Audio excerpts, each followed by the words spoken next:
Hello, welcome everyone. Good evening, good morning, good afternoon, wherever you are located at this moment. Thank you for joining the Spiritism Talk series. This is promoted by the United States Spiritist Federation every Saturday at 11 a.m. Eastern Time. And I am delighted to host today. My name's Teresa Castro, and Yuri Castro will be speaking to us today about the evolving Earth. Though before he begins his presentation, let's formally introduce Yuri. He is a licensed clinical psychologist specializing in the treatment of severe and persistent mental illnesses in adolescents and adults. He has been residing in Florida since 2013. He is married and has 2 sons. Yuri has been involved in Spiritism since an early age and started giving lectures in 2012. He is a volunteer at the Conscious Living Spiritist Group in northern Miami, Florida. And I also want to take a moment just to remind everyone that you can send questions during the presentation using the chat window, because Yuri has reserved some time after the presentation to answer or to further comment on any questions you may have. So let's all give Yuri a very warm welcome. Hello, Teresa. Thank you so much. Hello, everybody. Good morning, good afternoon, good evening, wherever and whenever you are listening to this talk. And in this talk of today, we're going to be speaking about planetary transition. We're going to be approaching the subject that has been in the forefront of a lot of Spiritist talks. That is how our Earth, how our planet, our house is currently evolving. And I want to start with this passage from John chapter 14, where Jesus said, "In my Father's house are many mansions." And some translations, like the New International Version, say many rooms, but the idea is the same. The idea that in my Father's house, our Heavenly Father, there are many mansions. In the top right corner of today's presentation, you can find the source material for that specific slide, and I always encourage people to go and purchase those books, read themselves, study for themselves. And in this one, in the Gospel according to Spiritism, we have the spirits telling us that the house of the Father, with capital F, is the universe, and the different mansions are the worlds which circulate in infinite space and offer the spirits, with capital S, who incarnate on them dwelling places corresponding to their progress. So they are explaining to us that the Father's house, or the house is the universe, and in these different rooms or these different mansions in that house are exactly the different places that spirits can incarnate and dwell and progress. The condition of these various worlds differ from one another with respect to the degree of elevation or inferiority of their inhabitants. So we're already trying to understand and starting to understand that there is a variation between the degree and the level of elevation of these worlds, of these many different mansions. Some are going to be inferior to Earth, some are going to be superior to Earth. So we don't have a lot of other Earths or just Earths out there. We have different levels and different types that will very much be congruent with the level of the spirits that need to incarnate and dwell and continue their own evolution in those worlds. And when we're thinking about the universe, we already know that there is so much that we don't know. We have that understanding. We have that humble idea or humble notion that there is so much out there still to be discovered, still to be known. They're going to continue by saying that in the inferior worlds, existence is all material. Passions are sovereign and morality is almost nil. At the same time as the soul is progressing, the material influences diminish to such an extent that in the elevated world, life is, by way of saying, all spiritual. So what are they saying here? They are saying that in these inferior worlds, worlds that are inferior to Earth, and we're going to see in a little bit the classification, or the different rankings, let's call, of these worlds. In these worlds, the existence is all material, meaning the passions, rule, behaviors, morality is almost nil, almost non-existent.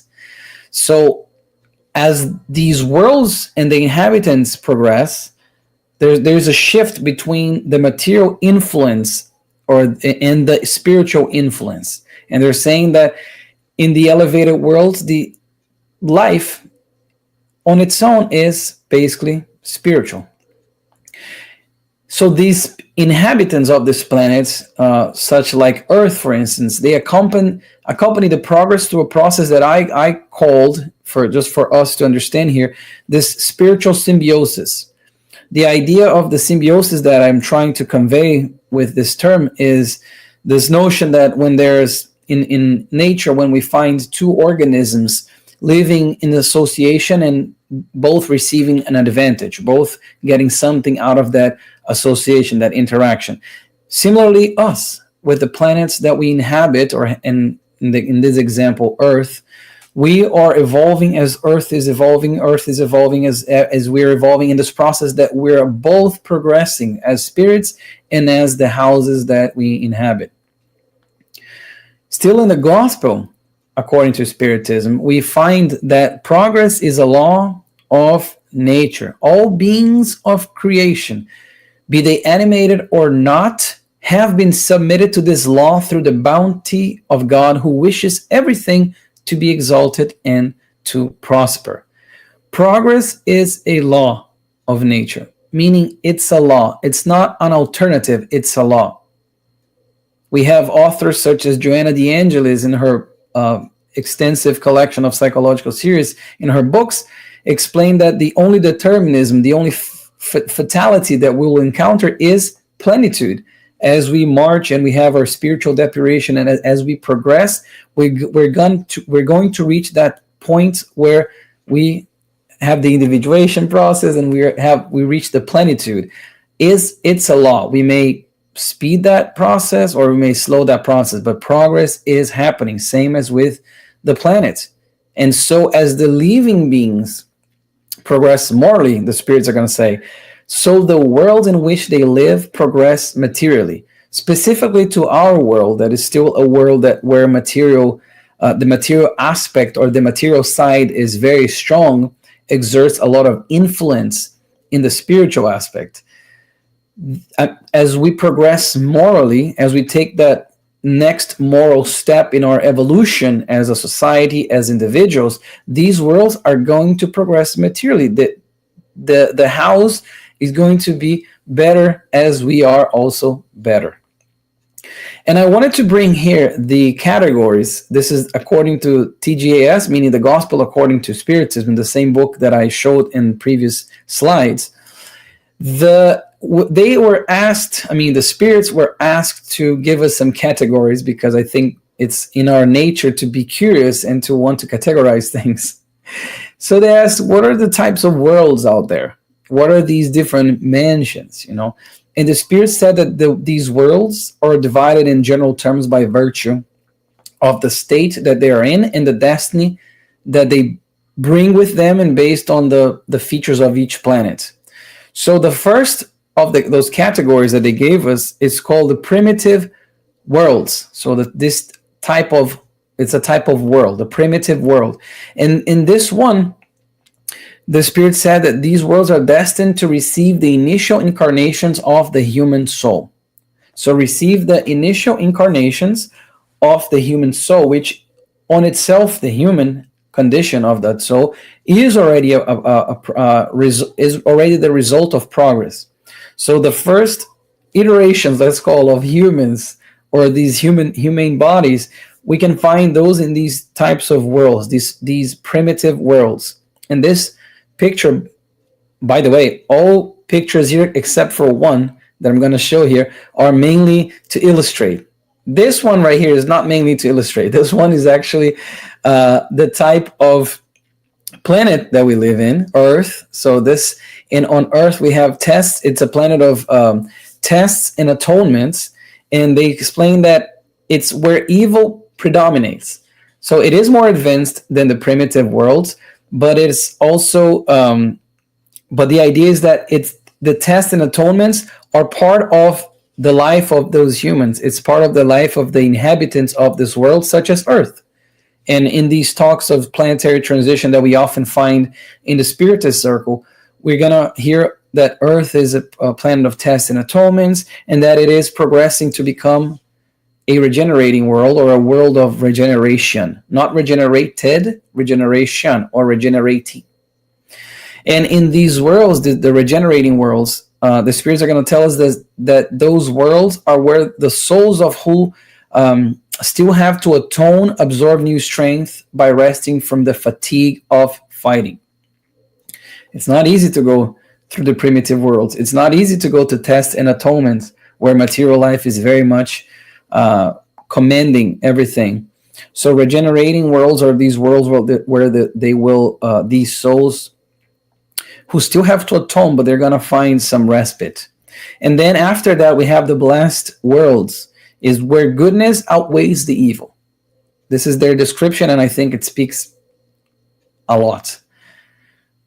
Where goodness outweighs evil, meaning where we're starting to see this shift that I mentioned of the spiritual aspect becoming more predominant, becoming stronger over the material aspect. So in spirits that inhabit these blessed worlds, the material life has way less influence in their behaviors, in their choices, in everything that they do and feel and think than us inhabiting Earth at this moment.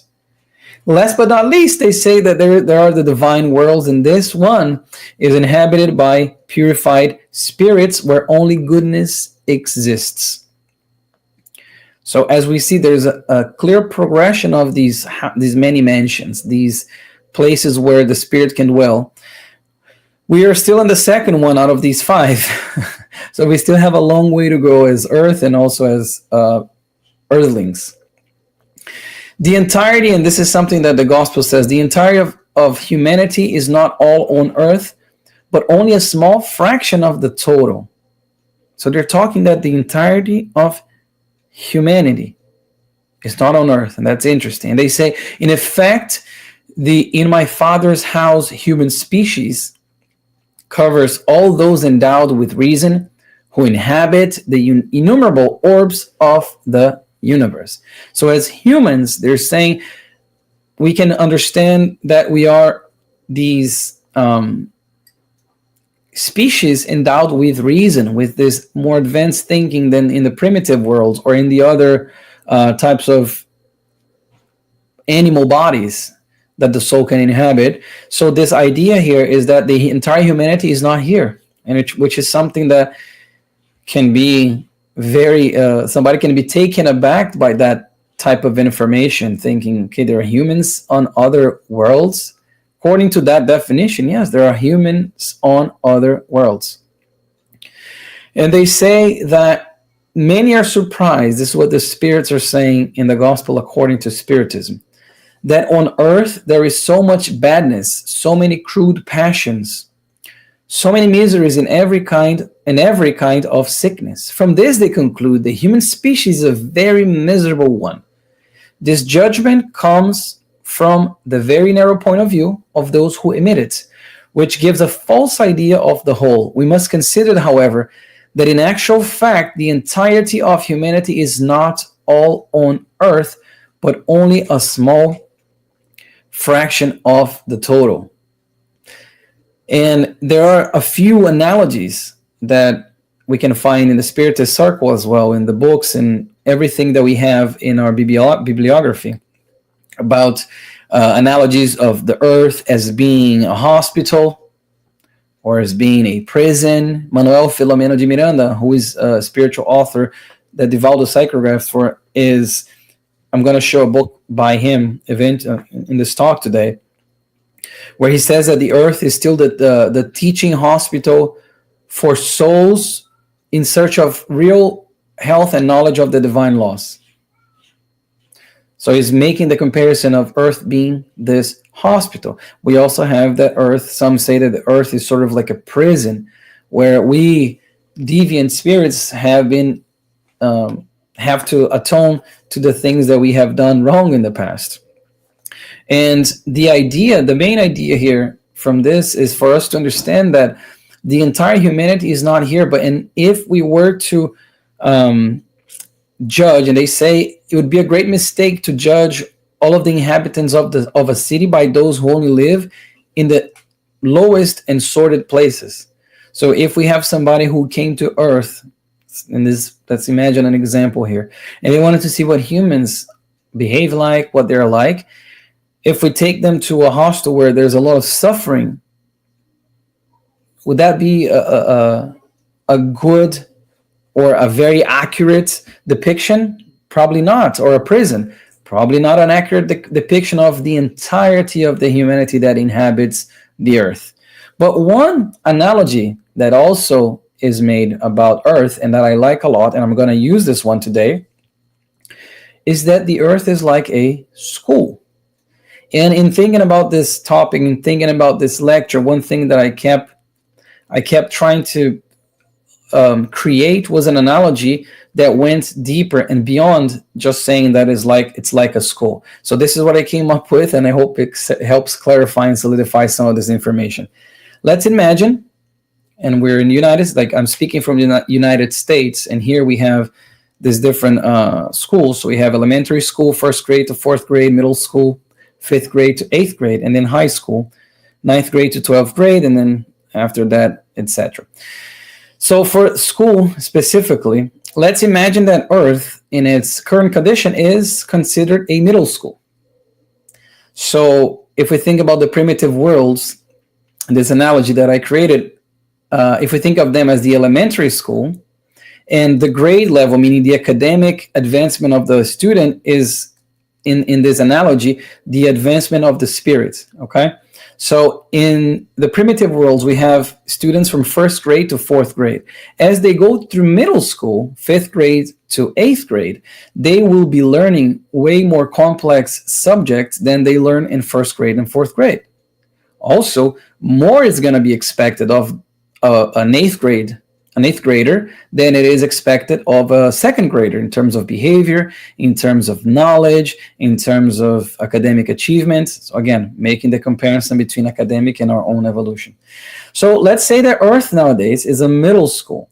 But what's happening is, in this planetary transition, Earth is going to become a high school, regenerating world. And in high school, there is 9th grade to 12th grade. So when we hear people talking about planetary transition, and we hear about some speakers that comment that we must improve, otherwise we're not gonna be able to continue to live on Earth, or these spirits that have erred too much and too deeply, they will not be able to continue here. And a lot of people have difficulty understanding why, how is that possible? So this analogy is the one that I came up with, because as if to say, when we are, let's say, in 8th grade, we must have academic achievements to be able to go to 9th grade. But for whatever reason, if everybody in an 8th grade class, if there is, say, for whatever reason, a student doesn't want to study and he fails all his classes because he's rebellious, when that school, that physical school that used to be a middle school, is only going to be high school, he will have to literally physically go to another school, because that school is becoming only a high school now. It's not a middle school anymore. So that 8th grader or the 7th grader they're going to have to go to a different school physically. Again, making the analogy for us to understand how there's going to be this displacement, and has been throughout the whole history of spirits going through other worlds. And the idea of the high school, again, you have 9th grade to 12th grade. And when those who are more advanced, let's say the 12th graders here, they have because of the law of society, they have the incumbents of teaching the ninth graders, the 10th graders, and so forth and so on. On the book, On the Way to the Light, this one is by Emmanuel, psychographed by Chico Xavier. He's going to tell us that we watch as souls change their garments of flesh over the incessant courses of the centuries. The early organizations of humankind pass away, as do its great cities, transformed into silent boneyards.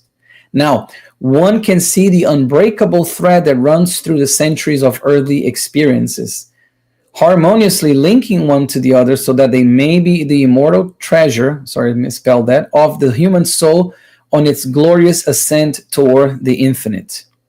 So he's talking about how we change our fleshly garments, how we change our bodies, and the soul persists because the soul is immortal. And as we change the bodies that we inhabit, we change the worlds that these bodies are going to inhabit as well. And he's saying that there's this thread, this link that ties us all together. And in the gospel, according to Spiritism, they say that spirits who find themselves incarnated in any world are not bound to that same world indefinitely, nor do they go through all the phases of progress needed to achieve perfection in that one world. So this is very important for us to understand once again that these different worlds are these stations where the spirits will find the elements that they need for progress that are very much in accordance with their degree of perfection. So the spirits who still are very primitive, very tied to the material aspect, they're going to incarnate in a primitive world. But those who have reached further, accomplished further things spiritually speaking, they're not going to be in a primitive world. Just like the 12th grader, from my example of the high school, is not going to go to the second grade to learn all those things again, because they already learned, they already went through that. When they reach the maximum degree of advancement their world has to offer, the spirits, when that spirit reached the maximum degree of advancement that the world has to offer, they then pass on to a more elevated one, and so on successively until they reach the state of purified spirits, which we will all achieve eventually. And the idea again is, if a student, let's say again, using the same analogy of the high school and the middle school, if a school is still middle school and somebody graduates from 8th grade and that physical school is only middle school, guess what? That 8th grader that graduated, they need to learn more. They are going to go physically to another school to continue their learning process through 9th grade, 10th grade, 11th grade, so forth and so on. It is a recompense, they say, to ascend to a world of higher elevation, just like sometimes it can be a punishment for spirits to be transported into worlds that are that are in a state of unhappiness compared to the ones that they were in. And we talk about, again, this amazing book called On the Way to the Light, about the Capella, which is 40 light years away from us in the Auriga constellation. And the inhabitants of Capella, they're going to say that many thousands of years ago, one of Capella's planets, which resemble Earth in many ways, meaning tests and atonements, reached the culmination of one of its extraordinary evolutionary cycles. So we can imagine it went to become a world of regeneration. The great spirit communities, director of the cosmos, thus decided to send those crime-hardened spirits here to faraway Earth, where they would learn to accomplish great conquest of the soul through pain and the hard work of its environment, while at the same time giving impetus to the progress of their less evolved brothers and sisters. Remember the 8th grader that I said that was very rebellious, and then his school is going to become, or has become, only a high school. That 8th grader that was very rebellious and did not graduate, he's going to have to go through to a different school. And in that school, let's think Capella and Earth here, in that school now, Earth, middle school, he's going to find 5th graders. He's going to find 6th graders. He's going to find those brothers and sisters that know less than he does. And he will have, like they're saying there, the impetus to help the progress of the other humans that are there. Thus, it was that Jesus, this is what they say, received that horde of suffering and unhappy beings into the light of his kingdom of love and justice. Jesus, who governs our planet here, received that horde of suffering spirits who did not, let's call it, graduate from their 8th grade, from their middle school, and now they're coming to a new middle school, which at that point was Earth. And then what they suffer probably was deep in their souls, that we have other books that talk about this, how they suffered from missing those who they loved that went on to high school. We have many different books on planetary transition. I brought 2 here that I wanted to mention, both by Divaldo, Tychograph by Divaldo Franco, by the spirit Manuel Filomeno de Miranda. And there is a passage here from Planetary Transition that they say, on Earth, we're experiencing a moment of great transition from a world of tests and atonements to a world of regeneration. The changes observed are of a moral nature, inviting human beings to change their behavior for the better, changing vicious habits so that the paradigms of justice, duty, order, and love are installed. So the change here is of a moral nature. That's how these individuals are evolving. That's how the planet is evolving. The ruler, let's call the ruler, is a moral ruler. That's what's gonna be. And they're gonna say, again in the gospel, according to Spiritism, that the great number of superior intelligences amongst your inhabitants here, amongst us, indicates that the earth is not a primitive world destined to receive beings who have recently left the hand of their creator. Here, of course, you're speaking more subjectively, recently left the hand of the creator with capital C. But the idea here is that they're saying the amount of progress, intellectual progress, and even moral as well, is way superior than that we see on primitive planets. So this should be an indication that this planet is not a primitive planet. However, the innate qualities which they, and I put in parentheses there, the incarnate spirits, bring with them constitute a proof of their having already lived and achieved a certain degree of progress, but the number of vices to which they're subject also shows their great moral imperfections. So they're basically saying, you are not, you humans, to whom we speak to, are not inhabiting a primitive world, but you have not reached the top yet. You have not reached the acumen yet, because there's a number of vices. There's a number of moral imperfections. So Earth, in a way, is one of the many worlds of tests and atonements where the spirits will expiate, will still learn the things they need to learn. In the Spirits book, another book from Kardec with questions and answers by the spirits, question number 573, they asked, in what does the mission of incarnate spirits consist? In instructing men and aiding their advancement, and in ameliorating their institutions by direct material means. So the mission of these incarnate spirits, let's call them the 8th graders, is to help those who are a little less evolved, is to help those who are a little bit behind, and ameliorate their institutions, they say, as a society, by direct material means. And the material here piece is interesting, because as we think about how the worlds are developing, are evolving, the more evolved they are, I already said this, the less the material has any influence on it. And also it's made, and this is a parenthesis, it's made of matters, types of substances that we have no idea yet. We don't have the intelligence to know all of them yet. But the notion here is for us to understand that the spirits, and they continue, expelled from earth will atone for the hardening of their hearts in inferior worlds, where they will find beings in worse condition and will be responsible for making them progress, transmitting to them the product of the knowledge they have already acquired. Same example of that middle school who became a high school, that 8th grader who made it to 8th grade, so they definitely know a thing or two in terms of middle school. When they are translocated to a middle school, a new one, they're gonna be able and they're gonna have to help the fifth graders, the sixth graders, seventh graders. So it's this idea of the spiritual symbiosis that I talked about, of Earth itself evolving, the planet itself evolving, the spirits evolving with it.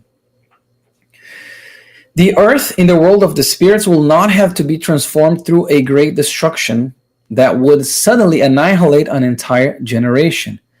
The current generation will gradually disappear and a new generation will come after. And this is a question that many ask. Are we going to have a big catastrophe? Are we going to have something that is completely abrupt, and will that indicate that we are now a world of regeneration? And what they're saying is the current generation, it will gradually disappear, gradually. And I bolded and underlined the word gradually there, for us to understand that the process is a gradual process. It's not going to be something abrupt. There's not going to be very hard line distinguishing. Okay, now we have a certificate. Now we are the regenerating world instead of a test in atonement. It doesn't work like that. And I brought also this talk here by the spirit called Mermund, 1861. We find in the Gospel according to Spiritism, where he or she's saying, while even a drop of blood drawn by the hands of men flows upon the earth, the true kingdom of God, wherein will reign peace and love, which will banish animosity, discords, and wars forever, will still not have been implanted on this planet. Meaning, while even a drop of blood is drawn by the hand of man, meaning if a brother or a sister is still hurting and killing a brother and a sister, the kingdom, the true kingdom of God, will not have been implanted on this planet. It doesn't take more than 10 seconds online for us to realize, or even to look around us and see that we're still not there. Definitely. It's still not the true kingdom of God where all these things are in place. But we are marching there. On the book, On the Way to a World of Regeneration, there is this passage that I thought was very important to bring here for us to understand the complexity of this planetary transition. There is this chapter, I think it's chapter 14, if I'm not mistaken, where they talk about the city of justice. And that's the city of justice is what they call that city, which in fact we'll see is not that at all. But the idea is this umbral place, this place of spirits still bound to hatred, still bound to vindictiveness, still enslaving other discarnate spirits. So this is in the spiritual world, one place in the spiritual world. And they're talking, the author goes there, and I mean, they investigate and they see, and the descriptions in this book I recommend reading are very graphic. They're talking how, there's these birds, these scavenger habits flowing around the place, and their light barely reaches the place ever. There's thunder, and there is just cries of pain, and there's these human beings that are walking there that their paraspiritual body looks more like the Homo erectus from when the world was primitive still. And there's a lot of suffering there, and there are these judges there. That's why they call the city of justice, because it's these discarnate spirits that are holding those who have erred them accountable, putting quotation marks here, accountable, by their own hands. But the thing is, there's a shadow in the place that they say that it is this thick, nauseating liquid that drips from everywhere. And the spirits explained to the author, Manuel Filomeno de Miranda, that those are the thoughts of the suffering thoughts, the thoughts of pain that have basically materialized, the mental horrors that happen. So what happens is, and they're saying here that this city of justice, in terms of location on Earth, they say it's located in a swampy region close to a chain of well-known mountains. We don't know which ones, but this is just for us to have an idea. And the whole point of me bringing this here is because what happens is that as they observe, they see that the physical constitution of the place was very similar to the Earth of a few billions years of organization and habitability, meaning it resembles very much a primitive world in a lot of in many different senses. And Manuel Filomeno de Miranda, he's talking about how there is this whole community of spirits of light, of these engineers, of all these people who are there, and what they're going to do, because the Earth is going through this transition, this planetary transition to a world of regeneration. Places such as this will not be congruent anymore with the physical state and moral, obviously spiritual state of the Earth. So what they do is they are removing, what they're doing, or what they end up doing is they remove this place, they transport this place, the city of justice on the spiritual world, to another planet that's going to house it. Because our planet will not, and have not, because this book was already written, so in the past, has no room for this type of cities of this nature anymore. So they're moving that. They're removing the city from, literally removing the city from this planet and taking it to another planet.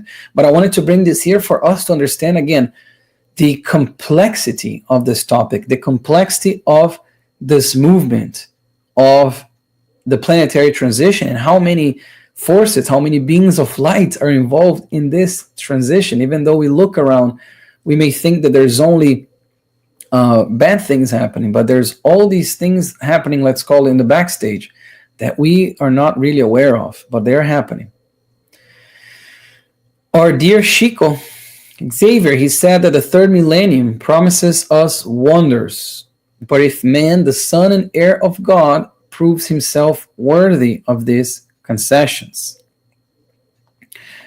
So one thing that we must think here is that he's talking about this third millennium, he's talking about everything that we're destined to achieve and that are destined to become as well.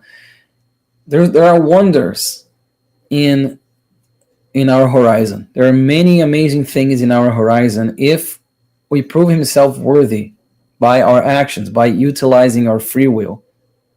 And one thing also I wanted to mention that Kardec is very adamant about is for us to avoid falling into the temptation of giving into our curiosity and trying to search for specific dates, trying to search for specific signs, because again, it's not going to be something abrupt. But he's saying that, Kardec says this in the book Genesis, that the prediction of any event for a specific time is a sign of mystification. So again, Kardec very much tried to combat this idea of mystification, of these very subjective things in a way. And he's saying, don't worry too much about dates, basically. Just let's worry about what we can do. And talking about our dear conductor and master and brother, Jesus, in the book On the Way to the Light, it says we must concur that Spiritism's efforts are almost, and I underline almost, they're greater than its strength. But the world is not at the disposal of earthly dictators. Earthly dictators, by the way, who will come to pass because they are going to evolve. They will eventually become discarnate spirits and going to reincarnate again in a different flesh. But they say that Jesus is the sole leader in the realm of immortal realities. And now that the world holds so many anguishing expectations, the regions closest to the earth are busy reestablishing truth and peace on the road to a new age. So he's saying that the world, he said this, that the world holds so many anguishing expectations. Just for context here, this is in this passage here is in the introduction of this book, On the Way to the Lights, psychographed by Chico. This book was psychographed in 1938, almost 100 years. And Emmanuel is talking about these anguishing expectations. What happened September 1st, 1939? World War I. So again, showing this process, we're going to see the baptism of suffering that happens when the world is changing, when the society is changing as well. But still in this book, to give a more positive hope, positive take on this, Emmanuel says that there's a community of pure spirits chosen by the Supreme Lord of the universe, whose hands hold the guiding reins of the life of all planetary collectivity. So we have these elevated spirits of light who are there overseeing, guiding us. And they said that this community of pure spirits, and we can only fathom very lightly how these pure spirits are. They said that it has met close to the earth to solve decisive problems regarding the organization and the direction of our planet only twice in the course of known millennia. Twice. First, when Earth became Earth, basically, physically speaking, billions of years ago. And the second, they gathered again, this community of pure spirits, when Jesus was coming to Earth over 2,000 years ago, gracing us with his presence, with his teachings. And for us to understand too, that we are not adrift. We are not on our own, lost and going through all this suffering. We have our mentor, we have our guide who came here over 2,000 years ago, physically, but who is still with us all the time, but came here physically over 2,000 years ago and taught us so much. And he is our mentor, our guide in this planet Earth. And in the book Planetary Transition, the author is going to say, Manuel is going to say, that it is still a great challenge to do good in today's tumultuous world, because we're still very tied to materialistic aspects of our own shortcomings. And when we're trying to do the good, oftentimes we'll find barriers. But he's saying, however, those who dedicate themselves to the practice of charity and the exercise of doing good should not be discouraged. Because if there are executioners from beyond always willing to carry out the heinous crimes, guardian angels also swarm, vigilant and quick in the execution of the legitimate fraternity. Whenever we're feeling alone, whenever we're feeling that we're losing our strength, whenever we feel hopeless in doing the good and being met with so many barriers, so many challenges, we must always remember this passage here. That even though there are these beings, these executioners ready to do the work of evil, whenever we are working in the good, the real good, we're going to have spirits, guardian angels swarming all around, helping us in the execution of the legitimate fraternity. But the time, Emmanuel is saying, has come when the forces of evil will be compelled to give up their final strongholds of dominion on earth. For all the darkness a new dawn shall appear. Consoling light will envelop the entire orb that has been regenerated in the baptism of suffering. It is a world of tests and atonements for a reason. It has that title, for a reason. Suffering is this instrument, the chisel, that will help us progress and help us become better as a society and as our world as well.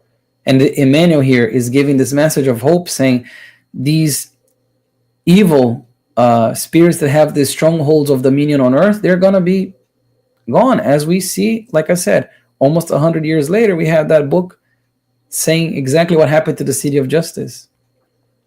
The spiritual human being will be melded with the physical one for the glorious march towards the unlimited. And Spiritism, having taken from the world's material ruins the divine soul of all religions perverted by humans, will connect them with the welcoming embrace of restored Christianity. So, Spiritism, the role of being the third consoler, is this idea of restored Christianity, because throughout the last 2,000 years, almost 2,000 years, or let's say the last, for sure, many centuries, There have been perverted views of Christianity, perverted ways that we have used Christ to justify heinous acts. But again, this relates to our own evolution as spirits, own evolution as a planet and as a society, as we're learning more and more what it truly means to be one with our Master. And I wanted to close today's talk by reading this passage here of Planetary Transition. As in every battle, difficult moments will arise, requiring balance and strengthening prayer. The fighters will be exposed in the world, misunderstood, challenged for being original in their conduct, for bothering the foolish who, faced with the impossibility of equaling them, will fight them and suffer several occasions of deep and apparent loneliness. However, they will never be lonely, because the spiritual solidarity of love will be with them, vitalizing them and encouraging them to continue. We are all part of this process. We all have a role that we must take upon, but remember, we are never alone. I wish everybody a blessed week.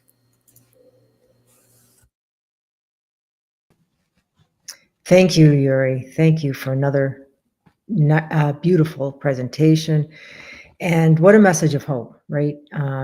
So good to hear that we are going to evolve to plenitude and that the world is transitioning to a world of a regenerating world.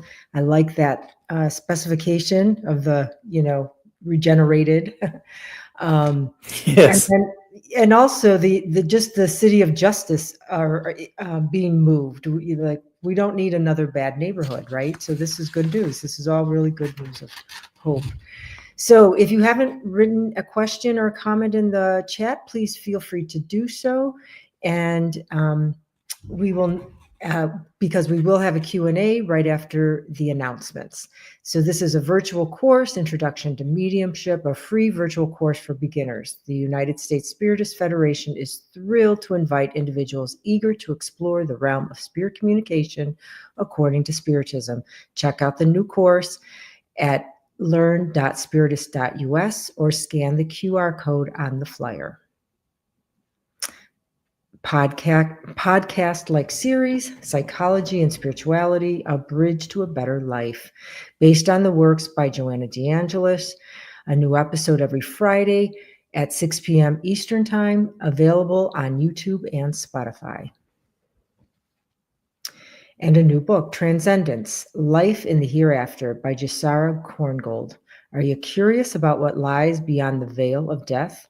Join us on a profound journey of exploration as we delve into the mysteries of the afterlife with Transcendence, Life in the Hereafter. And this can be found at spiritistbooks.us. Spiritist app, Be My Hope, is available now in the App Store or Google Play. This app offers uplifting content in a collection of videos, daily messages, and audio materials. Download it now. And now available, 7 free professionally recorded Spiritist audiobooks, sponsored and produced by the Spiritist Society of the Carolinas. At your own pace, listen to Allan Kardec's foundational works on YouTube at Spiritist Society Carolinas.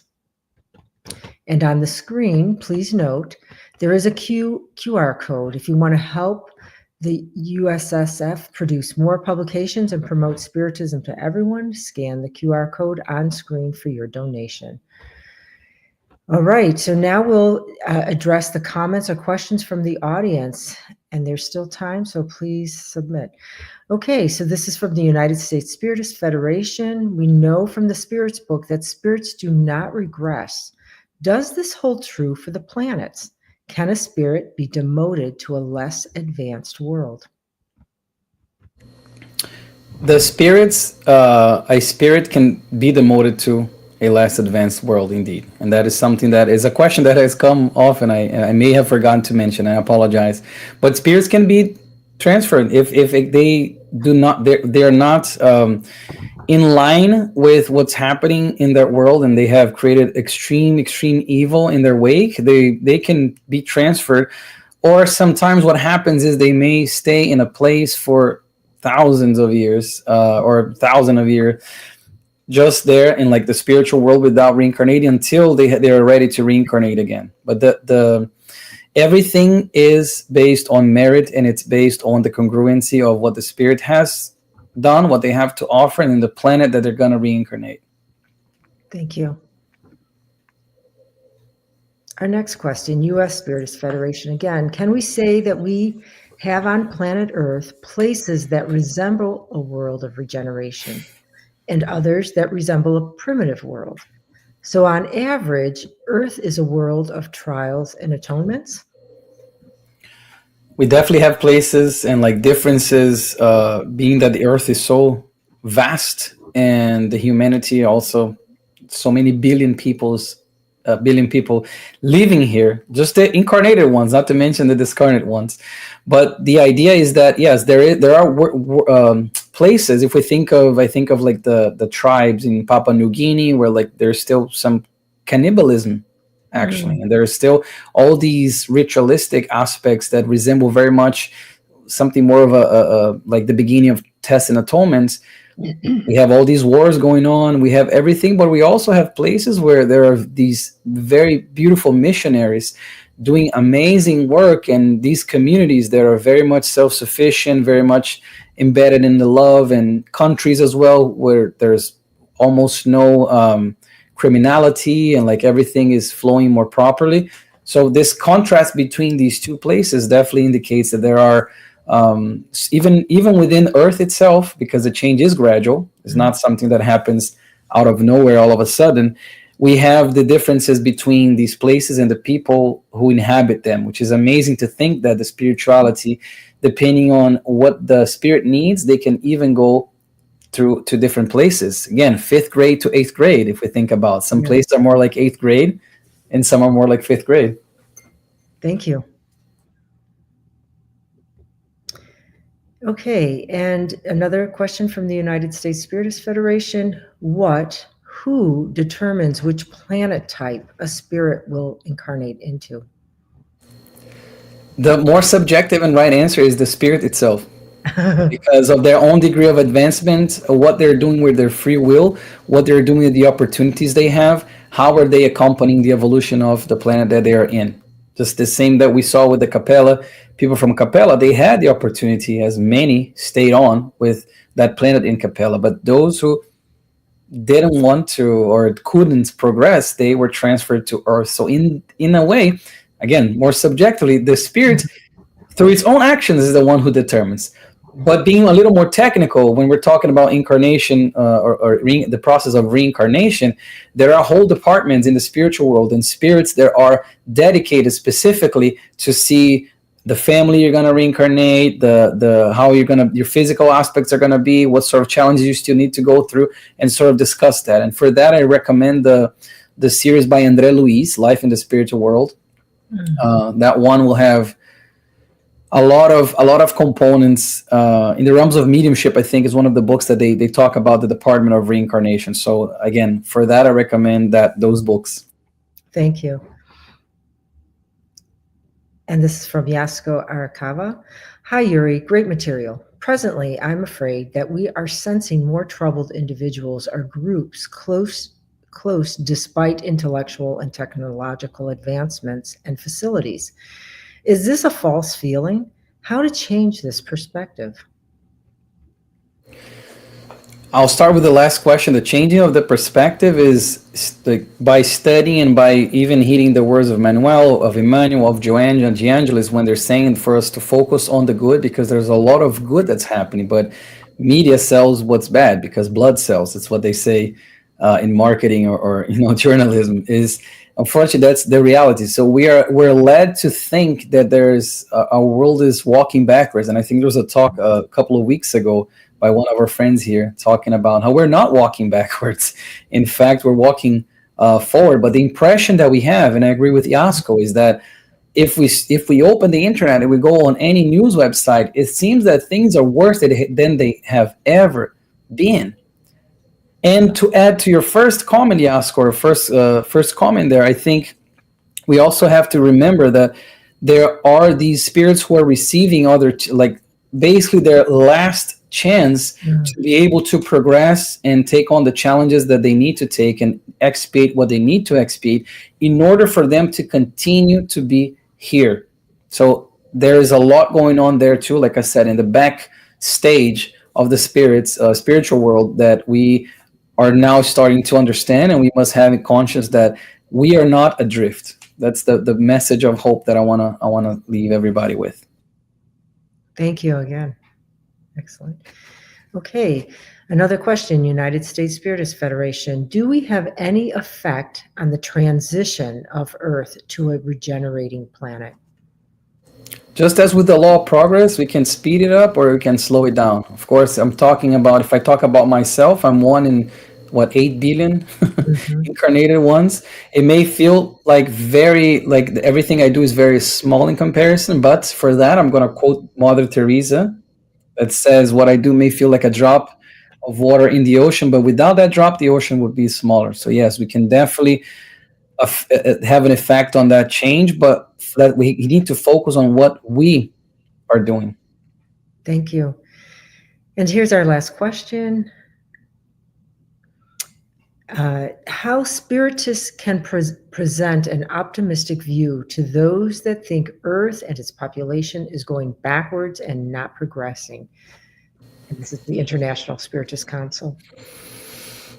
I think it's a lot of what the theme of this talk today is this, and I even ended with the role of Spiritism, and I thank you for that question as well, is we first knowledge, I think expanding, and this is something that Spiritism, that I appreciate a lot about the third consoler, Spiritism, is that it expands our view, it widens our, almost like a fisheye lens in camera, where it widens the view, and receiving that new perspective helps us see that everything is connected, that everything has a purpose for happening, and that again, we are not adrift. Nothing is we're not walking backwards, we're walking forward, and as humans, as a planet. So I think Spiritism, by providing that knowledge that widens the angle of our views, can very much help and be the word of hope that so many people need nowadays.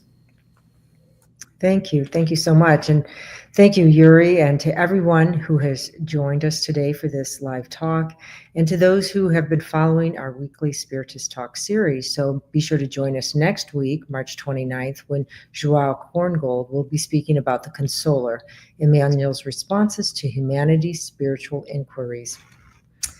And so now, Yuri, as we get ready to close, would you be willing to say the closing prayer? Sure. So let's close our eyes if we feel comfortable doing so. Let's sit in a comfortable position. And as one, let us elevate our thoughts to our Father. Let us thank our Father for being here today. Let us thank our Father for all the opportunities that we are granted, all of these chances for betterment that we are given daily. So thank you, Father, for the day. Thank you for today.